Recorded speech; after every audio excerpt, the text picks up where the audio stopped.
Son las 8:12, queremos saludar a esta hora de la mañana a la ministra del Trabajo y Previsión Social y seguramente la gran protagonista de la política chilena del mes de enero, que está empezando, Janet Jara. ¿Cómo está, ministra? Muy buenos días. Hola, Patricio, buenos días y que sea un buen año para Chile. Sí, y que sea un muy buen año para usted también, en lo personal y en distintas actividades. Muchas gracias. Sí, ministra, parto por compartirle lo siguiente. Aquí hemos hablado todos los días de la reforma previsional hace varias semanas y cunde más bien el pesimismo. Y eso contrasta con el optimismo que usted exhibe públicamente. ¿En qué se basa para estar optimista cuando muchas de las referencias alrededor dentro del sistema político estiman lo contrario? Sabe, Patricio, mire, primero contarle que...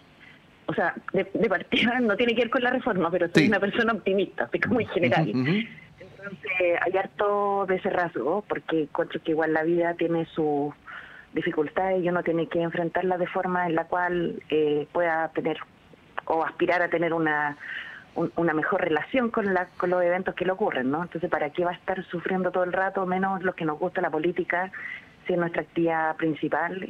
Tratar de honrarla, servirla y también ser felices, si no, ¿para qué?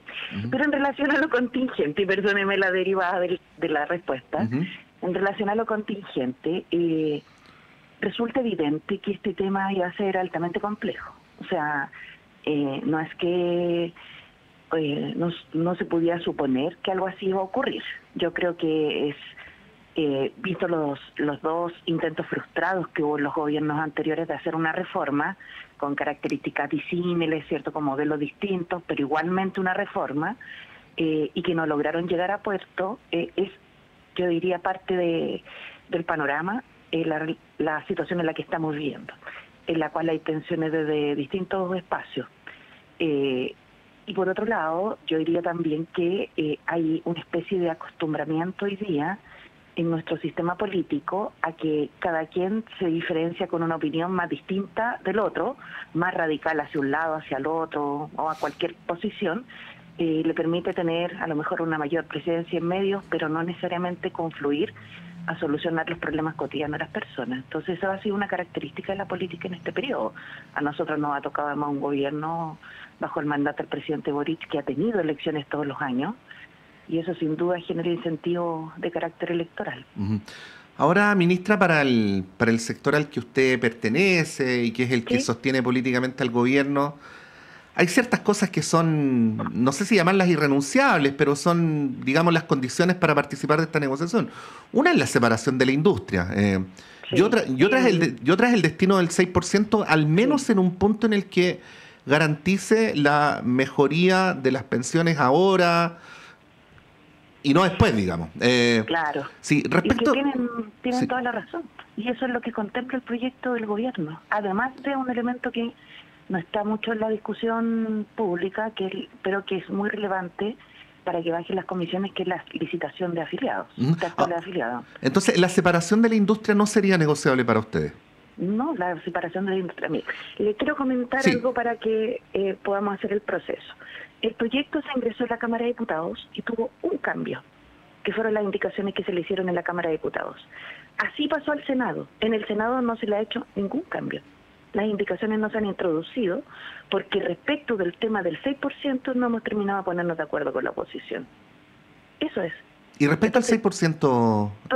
Perdóneme, solo para precisar, entonces, todo eso de que el proyecto se va configurando, que el proyecto ha perdido aquello o le falta esto otro, yo creo que es un déficit nuestro de no haber podido informar a cada uno de los parlamentarios debidamente de que en realidad el proyecto, y no por un tema de querer omitirlo, sino que porque estamos concentrados en el Senado y las principales críticas han venido a la Cámara de Diputados y da el tiempo bastante escaso, ¿no?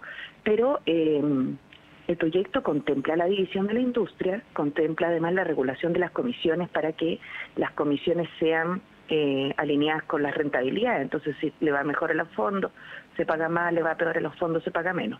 Cuando hablamos de la división de la industria, hablamos de la eliminación de las AFP, y en eso quiero ser bien clara. Aquí va a haber administradores de cuentas, donde va a haber una alternativa pública, y va a haber inversores, donde va a haber mucha alternativa privada y también una alternativa pública. en la administración de cuentas también van a haber alternativas privadas. Nosotros queríamos que lo hiciera el IPS, y eso fue lo que cambió en la Cámara de Diputados, una vez, porque no tuvimos los votos.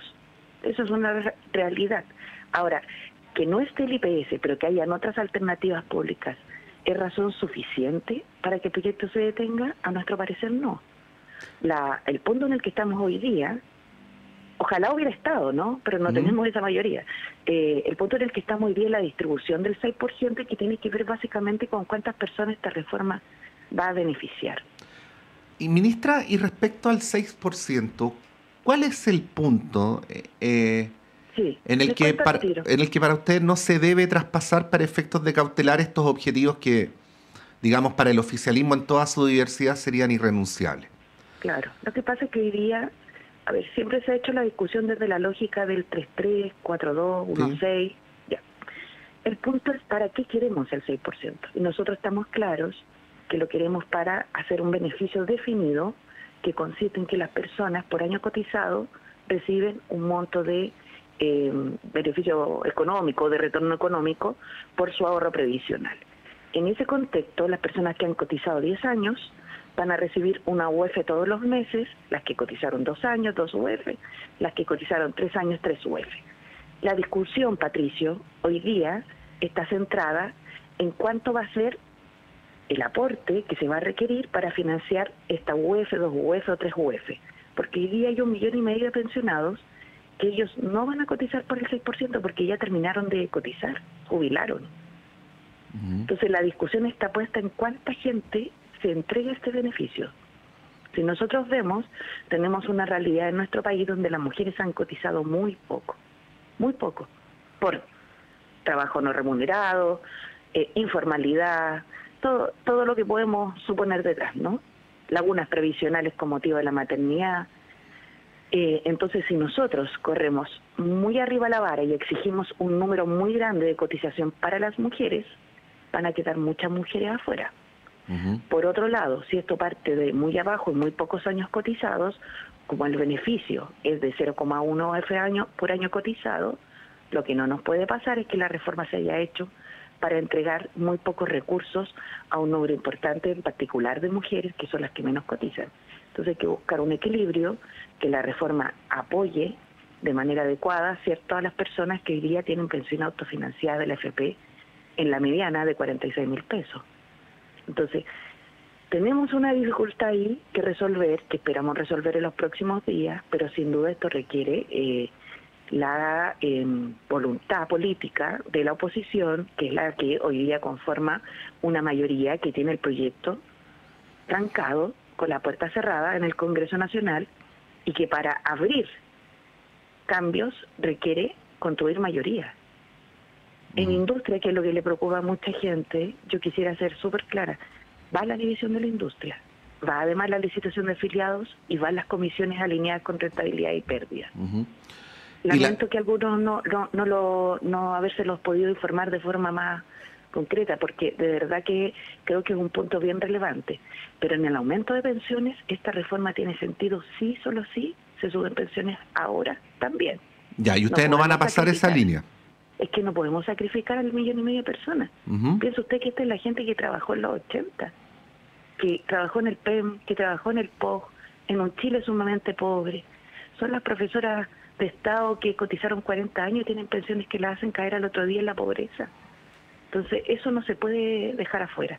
Y hay un tercer elemento, Patricio, que es el que tiene que ver con la PGU, donde se plantea el aumento de la PGU a 250.000 pesos, y el gobierno ha propuesto además la incorporación de las personas que, siendo víctimas de la dictadura, son beneficiarias de las leyes reparatorias, ¿no?, que han estado bajo una fórmula en la cual han estado excluidas este tiempo de la PGU, porque en el fondo lo que hace es completárseles la diferencia, ¿no?, de cuánto era su indemnización por violación a los derechos humanos respecto de una PGU, y por tanto el beneficio que reciben algunos en promedio es como de 23.000 pesos. La propuesta del gobierno es que todas las personas puedan acceder, porque la PGU es una línea base de una sociedad en la cual las pensiones se construyen en 3 pilares. Una base para todos, por ser persona, por ser un derecho humano, que asiste en la seguridad social a las personas, una base de ahorro previsional que ahora se tiene que incrementar con el aporte de los empleadores, porque en Chile la mochila la tienen solo los trabajadores. Bueno, y para quienes puedan ahorrar voluntariamente tendrán ese espacio, ¿no? Pero este último pilar del ahorro voluntario no es la realidad de Chile. Para nada. Sí, estamos conversando con la ministra Janet Jara. Ministra, en una circunstancia normal, yo no le preguntaría respecto a si ustedes están dispuestos o no a prolongar los plazos, porque me imagino que en política hay que ser flexible, pero el punto es que en este tema llevamos tanto tiempo Sí, claro que sí. que no da lo mismo que en otra discusión decir pasémonos para febrero, pasémonos para marzo. ¿Qué tan relevante para ustedes que se cumpla el compromiso del Senado, que es que esto se materialice durante el mes de enero? O para preguntárselo más directamente, ¿ustedes estarían dispuestos a seguir negociando en febrero o en marzo sobre esta materia? Bueno, en febrero el Parlamento está cerrado, nosotros seguimos trabajando y si aquí hubiera algún acuerdo podría ser, pero el punto es el siguiente. El Senado va a despachar en enero, disculpe. El Senado va a despachar en enero. El punto es qué es lo que va a despachar y lo que está en discusión. Nosotros sabemos que hay distintas opiniones, pero aquí el acuerdo no se ha cerrado. Entonces, si es que llega a haber acuerdo, eso también lo quiero decir, todo este cúmulo de opiniones diversas que hay sobre el tema va dando cuenta que mientras más se acerca de alguna otra forma el periodo electoral, va a ser más complejo sacar la reforma. Entonces, si esto no logra salir en enero y pasa marzo, yo veo muy difícil que aquí haya reforma de las pensiones. Y sería bien lamentable, porque igual, más allá de los que están en política y que tienen sus posiciones o que están en política, hay gente que está esperando. Y a mí no me es indiferente lo que pase con la AFP. Yo quisiera que las AFP se terminaran como las conocemos hasta ahora y hubieran alternativas públicas además. Entonces creo que es importante que lo que ha dicho el presidente reiteradamente, que la reforma se pueda aprobar ahora en enero, pero para eso la negociación tiene que terminar de producirse y eso es lo que no hemos podido terminar de cerrar con la oposición, porque a pesar de que han manifestado opinión en torno a un acuerdo, los números los que hemos estado poniéndonos de acuerdo simplemente no terminan de calzar. Entonces es algo que hay que resolver. Y si no, transparentar. Sí. Ministra, ¿a qué atribuye usted estas opiniones? Como usted es comunista, se hace mucho hincapié en el Partido Comunista, pero no es solo el Partido Comunista, el Frente Amplio. Ayer hubo parlamentarios del Partido Socialista, diputados, de alguna manera lo habíamos hablado antes. ¿Sí? ¿A qué atribuye esa desconfianza, esa cerrazón? ¿Y qué podría hacer el gobierno para revertirlo? Porque se construye una narrativa según la cual el gobierno estaría negociando con parte de sus huestes díscolas, ¿no? Desalineadas. Mire, francamente, yo he conversado con los parlamentarios de todas nuestras bancadas en la Cámara de Diputados, en particular, más bien dicho, con los del PS, mis compañeros de partido, los compañeros del FAS, ¿cierto? En particular con esas tres bancadas. Ahora me voy a reunir esta semana con el PPD y espero también poder invitar a una reunión a los liberales. Entonces, el problema que yo creo que hay es que, esta información que hoy día le comento es algo que está en conocimiento de nuestros parlamentarios. El punto es que yo entiendo que hay una desconfianza porque en esto la derecha ha hecho una obstrucción bastante grande para poder construir el acuerdo y en la Cámara de Diputados la experiencia fue bastante perjudicial, diría yo, para la calidad del debate. O sea, de parte de la oposición en la Cámara de Diputados hubo mucho grito, mucha descalificación, mucho trancar la pelota y bien poca propuesta, ¿no? Entonces, evidente que hay ahí una preocupación y una desconfianza que uno puede entender, pero que se soluciona, entiendo, desde la perspectiva nuestra como gobierno, en poder estar permanentemente poniendo al día a nuestros parlamentarios y informándoles de los avances y de los retrocesos o de los no avances que hay sobre la materia. Es parte de la tarea que nos corresponde a nosotros como gobierno. Yo no es que no lo dramatice, sino que lo que encuentro que es, primero hay que esperar que esté el resultado de la negociación. Eso es lo único que llamaría, porque sin duda no da lo mismo lo que de ahí salga. Sí. Solo, mira, Patricio, ¿puedo agregar un punto? Sí, por favor, adelante. Sí. Por ejemplo, yo he visto en redes sociales que algunas personas que han jugado roles importantes como dirigentes sociales han planteado que hay que rechazar el proyecto porque el gobierno aumenta la edad de jubilación. Y eso es mentira, completa mentira.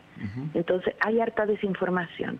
Y así como dicen, hay los dichos populares y yo a veces no entiendo muy bien, como nadie sabe para quién se enoja, para qué, porque en el fondo, si fuera en base a cosas más concretas, podríamos todos discernir, pero el punto es que la negociación no se ha cerrado. Ministra, para terminar esta conversación, yo sé que estamos muy sumergidos en el tema de la discusión sobre pensiones, pero bueno, hay una agenda, hay compromisos presidenciales en el área que usted dirige que son bien relevantes. Uno de ellos es el de la negociación ramal. Sí. ¿Cómo ve el escenario para que esto que ustedes comprometieron efectivamente se instale en la discusión político-legislativa? Bueno, yo diría que hay dos temas, Patricio, que van a hacer énfasis de este año. Uno, la negociación colectiva ramal, que habíamos comprometido ingresarla en diciembre del 2024 y no alcanzamos precisamente por el tema de pensiones, y que se va a ingresar. Esperamos lo antes posible poder cerrar pensiones, porque sin prejuicio de eso se va a ingresar, digamos, pero lo señalo porque, por ejemplo, tenemos en la cola del Senado, después de pensiones, en la Comisión de Trabajo, sala cuna, que no podemos avanzar porque está pensiones. Equidad salarial entre hombres y mujeres. No podemos, lo mismo no ocurre. Y así varios proyectos más, ¿no? Estamos modificando el tema de las mutualidades en torno a que hoy día actúan como juez y parte, y son las mutualidades las que califican si alguien tiene una enfermedad laboral o común, y a la vez después son los que efectúan la prestación. Entonces se están creando comisiones médicas autónomas. Pero en torno a la negociación ramal hay un compromiso. Nosotros el año pasado realizamos diálogos tripartitos con empleadores y trabajadores. Tengo que decir que hubo mucho aporte del mundo sindical, aporte también desde las pymes, con diferencias, que no necesariamente uno puede decir comparten todos los elementos, tienen preocupaciones que resultan evidentes, y lamentamos mucho que los grandes empresarios se hayan restado del diálogo, porque una cosa es disentir, pero otra cosa es negarse a dialogar, y eso fue lo que pasó, que lo consideramos muy lamentable, porque además no es la práctica que en el Ministerio del Trabajo hemos tenido. Tenemos diferencias, pero las cosas se dicen de frente. Esa es parte de la esencia del diálogo social tripartito. Pero el proyecto viene, se va a presentar, y así lo ha ratificado el presidente de la República constantemente, digamos. Viene el proyecto de negociación ramal. Y la segunda línea, Patricio, tiene que ver con el empleo, porque nuestro país, si bien ha ido disminuyendo la desocupación, todavía hay mucha gente que está desempleada. Y esto tiene mucho que ver con lo que vivimos la pandemia, con lo que vivimos después con la inflación, con el crecimiento económico y también con la vocación de inversión en nuestro país. Por eso ha sido tan importante reconocer los avances de sectores económicos internacionales que ven a Chile como un país para invertir, como el mismo país también ha acelerado la inversión pública, y como también esperamos que pase eso con la inversión privada. Ministra Yanet Jara, muchas gracias por esta conversación y que tenga un buen día. Vamos a seguir muy atentos al derrotero de esta reforma que está en el corazón de la discusión política del mes de enero. Que esté bien. Muchas gracias, Patricio, y recordemos que más que, además de política, es una discusión muy ciudadana, porque los pensionados están esperando. Que estés bien, buen año. Chao. Igualmente, gracias, ministra. Bueno, ahí estaba Yanet Jara explicando cuáles son, llámenlo ustedes, las líneas rojas, los puntos intransables para el gobierno en materia de pensiones. Hay muchas cosas que decir sobre esto que las podemos comentar a la vuelta. Yo simplemente me permitiría señalar que en la consideración de la ministra, algunas de las especulaciones, molestias, rechazos que existen respecto a la negociación se deben a la desinformación. De hecho, explicó cómo están haciendo esfuerzos para conversar con los diputados y despejar algunas cosas que al menos mediáticamente no estaban despejadas, como el tema de que la separación de la industria va sí o sí en el proyecto de ley, y también respecto a cuáles son los puntos en los cuales el gobierno no va a ceder para efectos de que se puedan mejorar las pensiones ahora. Dice la ministra que aquello no es negociable. Bueno, vamos a ver qué es lo que va a ocurrir y lo vamos a comentar a la vuelta en nuestro panel de conversación en apenas algunos segundos.